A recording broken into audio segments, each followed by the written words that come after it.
Muy buenas noches, amables. Mwiriwe neza bakundwa nshuti na bene data muri hano Y los que están a través del hamwe n'abadukurikira satélite biciye kuri Amazonas, satellite o de Amazonas canke kuri internet diferentes mu bihugu naciones. bitandukanye. Es una bendición grande Ni umugisha estar udasanzwe con ustedes kubana namwe en esta ocasión muri kano kanya para compartir con kugira ngo ustedes sabikanye unos namwe momentos umwanya de compañerismo w'ikiyago alrededor de la palabra de Dios kw'ijambo ry'Imana en su programa hamwe no ku nteguro yayo ambiente ihwanye de este tiempo final, n'iki gihe ca nyuma. para lo cual Arico gituma leemos un pasaje en dusome Isaías icanditswe kiri muri Yesaya 60 verso igice ca 60 umurongo wa mbere ukabandanya ahatubwira ngo levántate, resplandece, haguruka ukayangane porque ha venido tu kuko umuco luz, y wawe la gloria de ushitse Jehová kandi ha ubwiza nacido bw'uhoraho sobre ti. bukaba bukurasiye. Porque aquí que tinieblas cubrirán la tierra y oscuridad kuko las araba naciones. umwiza uzotwikira isi umwiza w'umuzitanya será uzotwikira amahanga ariko uhoraho azokurasira kandi ubwiza bwiwe Y andarán las buzokubonekako. naciones a tu luz, Amahanga azoza ku y muco los wawe reyes n'abami al resplandor bazoza de tu ku gukayangana nacimiento. kwawe. Que Dios bendiga nuestra Ese Imana yuhezagira ubugingo palabra. bwacu ikabuhezagiza ijambo ryayo ikatwemerera kuritahura. Ya es tiempo de estar Ni igihe cyo kuba en el lugar turi mu seguro. kibanza Es gitekanye. nuestro tema. Nico cigwa cacu Para esta ocasión. cyo mwa kano kanya. Pueden tomar asiento, Murashobora si gufata quieren, ibyicaro la byanyu.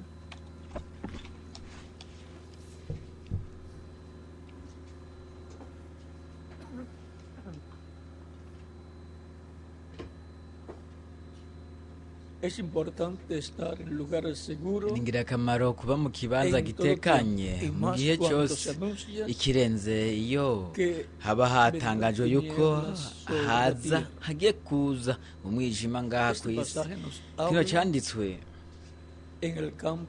kiratubwira mu buryo bwo mu mpemu kandi byongeye kirafise no gushitwa kwaco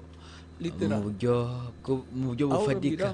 Rero turabe kino cyanditswe Desde el punto de vista espiritual, duhanze amaso yacu mu buryo bwo mu mpemu kiratubwira resplandecer ukayangana para los que se levantan kuri uwo ahaguruka una luz yongeye que n'umuco les alumbrará. ariwo uzokayangana.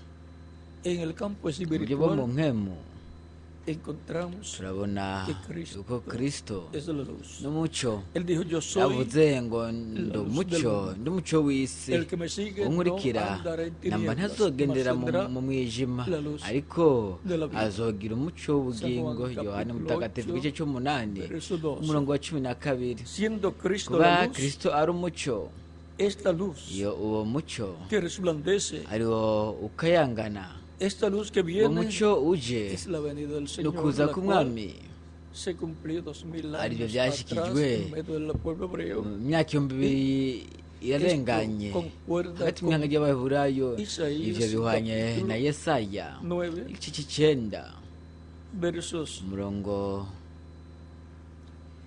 1 en adelante, donde sí dice, umurongo wa mbere Mas ukabandanya haravuga hati siempre oscuridad ariko ntibuzosubira para la que está ahora en angustia, tal kwiriranira como la aflicción ukundi que le vino en el tiempo wahoze ari que livianamente tocaron la primera vez a la tierra de Zabulón, kandi y a la tierra de ntihazosubira kwiriranira pues al ukundi fin kuwahoze ari llenará de gloria el camino umubabaro del mar mu gihe de cya aquel lado kera del Jordán, yateye en Galilea de los agakengego gentiles. igihugu cya El pueblo que andaba en Zeruboni tinieblas n'igihugu vio cya gran luz. Nefutali, ariko Los que mu gihe moraban cyo en tinieblas, hanyuma los que moraban en yateye tierra de sombra de icyubahiro muerte, ku luz nzira resplandeció sobre ellos. ku nzira ikiyaga Y ahora, hakurya ya Yorodani Esta Galilaya. escritura Ubu rero kino cyanditswe profética, la cy'ubuvugisho cual aricyo tendría su pleno cumplimiento en la venida del kuzogira Mesías. ubushiswa kwacyo mu kuza kwa Mesiya. Jesús estuvo sobre la tierra, Yesu yari ngaha ku a isi Yeshua, canke Yosuwa en el capítulo 4 de San Mateo, igice cya kane cya Mateyo cumplimiento mutagatifu cyagize ugushiswa en Galilea. i Galilaya donde se crió Jesús, aho Yesu yakuriye, donde iba con Pedro, Jacob y Juan, que eran pescadores, aho yajyanye na Petero na Yakobo en las na Yohana embarcaciones de ellos, aribo predicaba bari desde las abarobyi bagiye mu bwato, embarcaciones de ellos, yagiye mu bwato y así por bwabo el estilo encontramos una yigishiriza mu bwato relación bwabo n'ibindi de Jesús n'ibindi con los ku pescadores bijyanye na Yesu muy hamwe hermosa, la cual es n'abarobyi profética. bari abarobyi Veamos b'ubwiza capítulo ariko bwari 4 de buvugishwa San turaba mu Mateo. gice cya kane muri Matayo mutagatifu versos umurongo 12 en adelante wa dice, 12 cuando ukabandanya Jesús oyó haravuga que hati Juan estaba preso, kandi Yesu volvió a Galilea, y dejando Nazaret, vino y habitó en Capernaum, yumvise yuko ciudad Yohana yashyizwe marítima, mu ibohero en la aje i región de Galilaya Zabulón y yimuka de i Neftalí, Nazareti ajya para que se cumpliese lo kuraba dicho por el profeta Isaías cuando kuba i dijo, Kaperinawumu tierra de hafi y'ikiyaga Zabulón y tierra de mugabano Neftalí, gwa camino del mar, wa al otro lado del Zebuloni Jordán, na Nefutali, Galilea de los ibyanditswe na gentiles. Yesaya El pueblo yavugishwa asentado en n'Imana tinieblas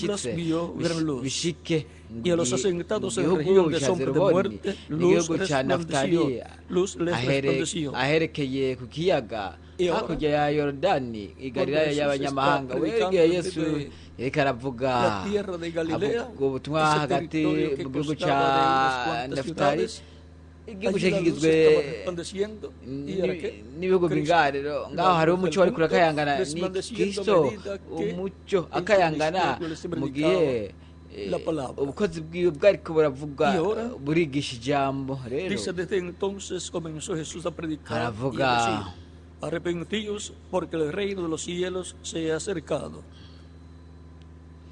Y ahora vean, guhera ubwo Yesu está atangura predicando kwigisha ati mwihane kuko ubwami el evangelio del bwo reino, mu ijuru buri anunciándoles hafi que el reino de los cielos bereka se ha atangaza yuko ubwami acercado. bw'Imana Y así está ubwami bw'Imana buri resplandeciendo hafi Cristo la luz nuko Kristo del mundo, arakayangana a umucyo medida w'isi que resplandece mu gihe por medio yariko arakayangana de su ministerio, hagati mu trayendo bukozi el bwiwe mensaje, ariko arazana la ubutumwa palabra para el pueblo. ijambo rigenewe abantu. Sigue diciendo, harabandanya havuga andando Jesús junto al mar de Galilea, vio a dos hermanos, Simón, llamado Pedro, aciye y Andrés, su iruhande hermano, y'ikiyaga que cy'i Galilaya echaban abona la red en el mar. avukana Porque babiri eran Simoni yitwa pescadores. Petero na Les Andereya dijo, mwene venid nyina en pos de bariko mí, baraterera y os haré urusenga mu pescadores kiyaga de hombres. bariko baratera urusenga mu kiyaga kuko bari Los apóstoles bari abarovyi arababwira ati y nimunkurikire los que nzobagira llevan el mensaje abaroba abantu. evangelizando son Rero pescadores de hombres. abavuga Y ubutumwa las n'abarovyi personas b'abantu que kandi escuchan abantu bumva tipificados en nabo peces. bashushanywa Y los que reciben a mu Cristo fi como kandi Salvador abakira Kristo nk'umucunguzi son peces wabo que han sido ayo tomados en la n'amafi red del Evangelio y ayakugwa colocados en el mu reino de Dios. rusenga rw'ubutumwa bwiza niko bagashyirwa mu bwami bw'Imana. Por eso también en San Kubw'ivyo Juan, muri Yohane mutagatifu en el último capítulo, mu gice cya nyuma encontramos turabona allí ngaho un pasaje muy importante, ya cyanditswe Cristo cy'ingirakamaro cyane resucitado, Kristo yamaze estando kuzuka entre sus discípulos yari mu y bigishwa biwe apareciendo en diferentes nuko ocasiones. abigaragariza inshuro En esta zitandukanye ocasión que les muri uwo aparece, miren lo mwanya que igihe sucede yabiyereka murabi allí cyabaye ngaho en el capítulo 21, igice cya versos 21 umurongo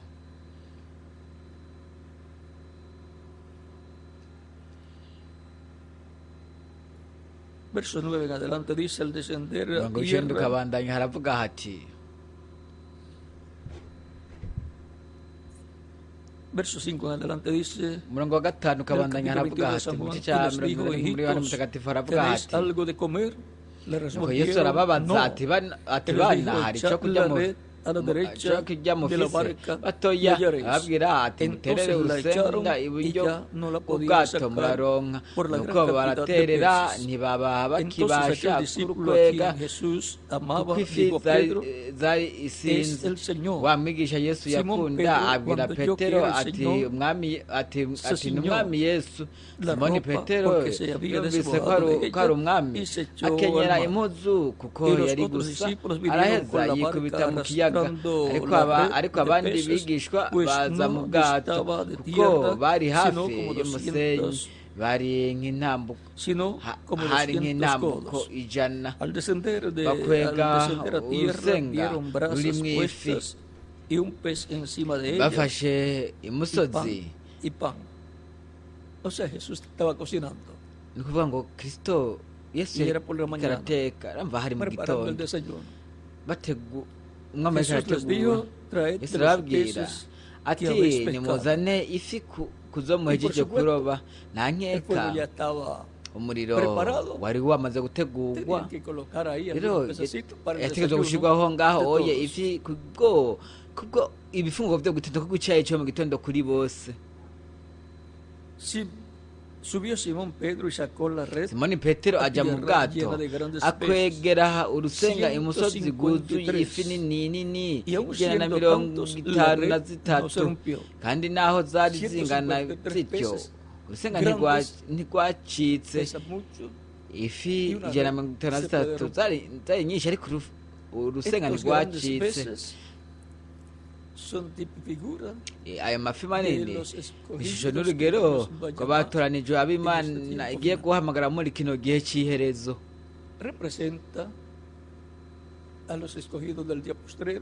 zishushanya abatoranijwe haba abo mu ishengero ndetse n'ihanga ry'abaheburayo harimo 144 by'abaheburayo.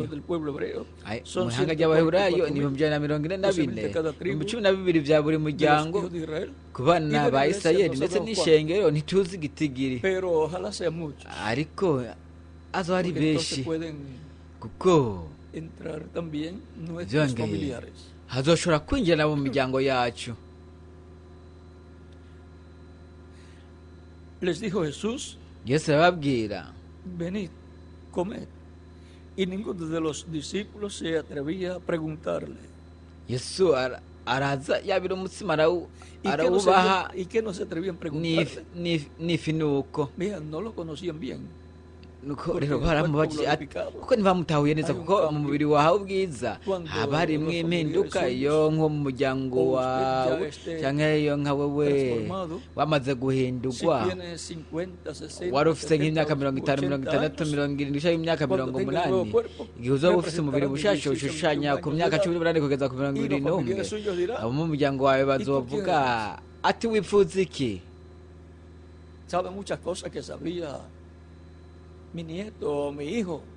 Uzamenya ibintu byinshi bizwi n'umwuzukuru wawe cyangwa umwana wawe. Y no sabemos dónde está. Tú hablas muchas cosas como él hablaba y conoces cosas que él conocía. Kandi wowe uramenya ibintu byinshi ati wowe urinde. Y si le dice papá soy yo, hamwe hari nka papa abati ndi jewe, no lo podrá creer a menos que no sea una creyente conocedora de estas cosas. Pero mira, ariko mutegereze y ninguno de los discípulos se atrevía a preguntarle, tú quién eres. Nta numwe mu bigishuye yashoye kumubaza aturinde. No estaban seguros que era Jesús, porque cuando él murió ariko igihe yapfa estaba lleno de golpes, yari yuzuye ibikomere, él tenía unos we yari afise imyaka 33 rero al estar glorificado, kuba yahawe ubwiza, el cuerpo glorificado, umubiri we wahawe ubwiza ushushanya ku myaka 18 na 21 umubiri uja mu buringanire bwose. Kubw'ivyo we yaraja umuryango wugaye yarashobora kwinjira akabagaragarira nuko bo bakizira bo bakibaza ko ari mwemu, ariko werabwiye ati mwemo bifise umubiri amagufa n'inyama nk'uko genda bifise ndashobora kurya. Nuko rero we yarabatungura mu minsi 70 rero ntibashobora gutahura ibyo ariko biraba aho yoba yaciye. Pero ellos sabían que era el Señor, aunque no baramenye ko yari umwami, que ahora este joven sea el Señor Jesucristo. Ati ni gute bishoboka yuko ari umwami Yesu Kristo umwami wacu. Se atrevía a preguntarle, tú quién eres, sabiendo que era el Señor. Vino pues Jesús y tomó el pan y les dio, y asimismo el pescado. Yesu araza, Esta era la tercera vez que Jesús iyo yari inshuro igira se gatatu manifestaba igihe a sus yesu discípulos yiyereka abigishwa después de biwe haber resucitado uhereye de los muertos. igihe yari yazutse avuye O mu sea que no bapfuye todos los días ni ukuvuga ngo ntihari iminsi yose desaparecía. wirabiyereka ahubwo Durante 40 días mu minsi apareció 40 en diferentes yari ocasiones biyeretse mu ntambuko Pensemos mu nshuro zitandukanye que todos los sábados le aparecía. Para entonces nuko gutyo poder comprender que les apareció de barashobora 7 a gutahura 8 veces ko yabiyeretse turashobora gutahura ko yabiyeretse ese nk'inshuro tiempo, de 8 a 8 veces. inshuro 6 tugeza ku nshuro 8 mw'ico Y gihe hablaba con ellos. avugana nabo Él dijo we arababwira que no lo iban a ver más yuko por el batazosubira kongera momento, pero kumubona luego lo iban a ver. O sea, ariko nyuma Iba bazosubira muri- kumubona ni no lo ukuvuga ngo vería. azopfa batazosubira por kumubona eso decía, me veréis. ariko kubw'ibyo yarababwiye y no ati me muzosubira veréis. kumbona ariko ntimuzokongera kumbona Esa forma de hablar ubwo de ni uburyo Jesús, ubwo yesu un yavugamwo poquito y no me veréis, y ati un poquito, gato y otro poquito y me veréis. ntimuzombona ariko poquito akandi no me gato veréis, o sea, muzombona dentro de algunos días. ni ukuvuga ngo akanya gato Y no me veréis. ntimuzombona Porque ni iba a ukuvuga ngo morir. yindi Y un minsi poquito, ntimuzosubira kumbona ni ukuvuga ngo 3 días. azopfa ni ukuvuga ngo akandi Y kanya luego gato me veréis. iminsi 3 nuko mu nyuma muzokongera Y ahora, kumbona ya Jesús con el cuerpo ubu rero glorificado ya no yesu yamaze tenía guhabwa más ubwiza problemas. nta kibazo na kimwe Ya no lo yari podían matar agifise de nuevo. bo ntibari gushobora Y nunca kumwica más bundi lo podrán bushasha matar, kandi porque namba ntibari ya gushobora kumwica No kuko está en el programa we divino ibyo que ntibyari mu vuelva a nteguro morir. y'imana Por yuko eso yari es kuzosubira un gupfa solo kubw'ibyo sacrificio. cyari kimazi Y con kimwe ese gusa solo sacrificio kandi hamwe ha n'icyo hecho kimazi perfecto kimwe cyakozwe a todos los gitunganye creyentes en él, kuri abo bose escritos bari en el kuzomwizera cielo del libro banditswe de la vida del mu Cordero. ijuru mu gitabo cy'ubugingo cy'umwagazi w'intama Y ahora, rero Cristo estando en medio kristo de ellos yakomeje kuba antes ari hagati muri bo de su muerte y resurrección, mbere y'urupfu rwiwe Les n'ukuzuka decía, kwiwe yarababwiye yo soy la luz del ati mundo. ndi umuco w'isi El que me sigue no uwunkurikira andará en tinieblas, namba sino ntazogendera tendrá la mu luz mwijima de la vida. ariko azogira umuco w'ubuzima Por lo tanto, nuko rero cuando Cristo igihe predicaba kristo allá en Nazaret, yavugira ubutumwa ari i comenzando su nazareti ministerio, atanguye ubukozi bwiwe comenzó el pueblo yatanguye sentado en tinieblas ati abantu bari bicaye a ver mu una gran luz. mwijima babonye umuco ukomeye A Cristo, la luz kristo del mundo, umuco w'isi resplandeciendo, ukayangana alumbrando umurikira por medio de la umurika predicación biciye mu del kuvuga ko reino ubutumwa bwiza a todas las personas bw'ubwami que lo kuri abo bantu escuchaban. bose pueblo sentado en bamwumviriza tinieblas vio Ya, la luz. abantu bicaye mu los mwijima asentados en babonye tinieblas y umuco sombra de muerte, abantu luz les bicaye mu gitutu resplandeció. cy'urupfu umuco Así urabakire en el campo nuko rero mu espiritual, buryo bwo mu mpemu el ser humano ibiremwa luego que abantu pecó, nyuma yo gucumura ikiremwamuntu nyuma yo gucumura cyagumye mu mwijima mu gitutu cy'urupfu por causa bitewe de que murió yuko eterna, ikiremwamuntu cyapfuye ku buzima buhoraho kandi mu yandi majambo con el peligro hamwe n'akaga de morir ko gupfa mu espiritualmente, buryo bwo mu mpemu de morir ko gupfa la persona con la segunda umuntu muerte, apfuye mu rupfu que es rugira el kabiri lago de fuego. ari Pero Cristo, la luz del mundo, ariyo nyenga resplandece y'urupfu ariko kristo umuco w'isi arakayangana akamurikira ubugingo bwacu kugira habe iki kugira ngo gutyo habe ukwikangura ko mu buryo bwo mu mpemu umuzuko mu buryo bwo mu mpemu del ser humano w'ikiremwa muntu que murió aco gipfa cyapfuye hariya mu itongo rya edeni gipfa ku buzima buhoraho kandi mu yandi majambo ubu rero harakenewe que su alma yuko ubugingo resucite, bwacu buzuka yuko ikiremwa muntu mu buryo bw'indani kizuka kikazukira ubugingo buhoraho biciye mu kumva ijwi rya kristo nk'uko lazaro yaryumvise hariya mu mva igihe yesu yavuga ati lazaro va mu mva nuko niko umuhamagaro uba kuri buri muntu uwo ni umuhamagaro kugira ngo aze ku birenge bya kristo nuko gutyo kugira ngo gutyo agire bundi bushasha ubuzima buhoraho ikiremwa muntu ubugingo buhoraho aricyo kiremwa muntu cyatakaje mu itongo rya edeni igitangaza gikomeye cyane kuruta icyakozwe mu muzuko wa lazaro aho hakozwe umuzuko ufatika aribyo bishingira intahe y'umuzuko ufatika bizokogwa ku munsi w'iherezo kuri abo bose bapfuye mu buryo bufatika kubw'ibyo yaravuze ati wumva ijambo ryanje akizera uwantumye afite ubuzima buhoraho kandi ntazocigwa urubanza ariko azoca mu rupfu akija mu bugingo. Aho aravuga ku muzuko ku munsi w'iherezo, haravuga muri Yohane Mutagatifu igice cya 6 haravuga amajambo akurikira, haravuga hati Kristo aravuga ati ubu ni bwo bugombe bwa data wantumye yuko ubona que de todo lo que me diere no pierda yo nada, sino que lo resucite en el día postrero. Y esta es la voluntad del que me ha enviado, que todo aquel que ve al Hijo y cree en él tenga vida eterna. Y yo le resucitaré en el día postrero. Solamente los creyentes en Cristo tienen la promesa de la resurrección de la vida eterna. Resucitarán en cuerpos eternos, es kandi n'umugisha ukomeye cyane kubizera Kristo bose ari bo bwa mbere na mbere baca mu muzuko mu buryo bw'umwemu bazutse mu bugingo buhoraho mu mubiri w'ibanga wa Kristo, kandi mu yandi majambo bo baremezwa mu kibanza mu bwami bwa Kristo, mu bwami bw'Imana. Rero turarindiriye uwo muzuko ubapfiriye muri Kristo, kubera yuko twamaze kwinjira ku munsi w'iherezo, aricyo kinyagihumbi cya nyuma, ikinyagihumbi cy'indwi kuva kuri Adamu kugeza ubu, cyangwa ikinyagihumbi kigira gatatu kuva kuri Kristo kugeza ubu, nk'uko biri kuri kalendari ya Gregoire. Twamaze kuba turi mu myaka 11 imbere mu kinyagihumbi cy'indwi kuva kuri Adamu ubu, cyangwa mu kinyagihumbi cya gatatu kuva kuri Kristo kugeza ubu, kuko los 3 días postreros delante de Dios son los 3 milenios postreros, que son kubera yuko iminsi 3 y'iherezo imbere y'Imana ni inyagihumbi bya gatatu, inyagihumbi 3 bya nyuma, aricyo kinyagihumbi cya gatanu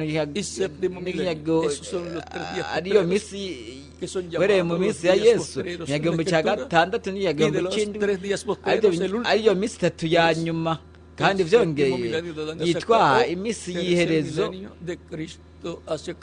mu vyanditswe. Iminsi 3 ya nyuma canke y'iherezo ni ikinyagihumbi cya nyuma kuva kuri Adamu kugeza ubu, cyari ikinyagihumbi cya gatatu kuva kuri Kristo kugeza ubu. Kubw'ivyo Imana yavugiye muri Kristo ku munsi w'iherezo, niko Pawulo mutagatifu avuga mu Baheburayo igice cya 1 umurongo wa 3, ndetse na Petero aravuga mu gice cya 2 mu gitabo cy'Ibyakozwe n'Intumwa yuko Imana yasezeranye gusuka mpwemu yera ku munsi w'iherezo, kuko iminsi y'iherezo hamaze gutangura iminsi y'iherezo. Rero ku munsi w'iherezo hariho imigisha myinshi yasezeranywe ivuye ku Mana ku bizera Kristo bose.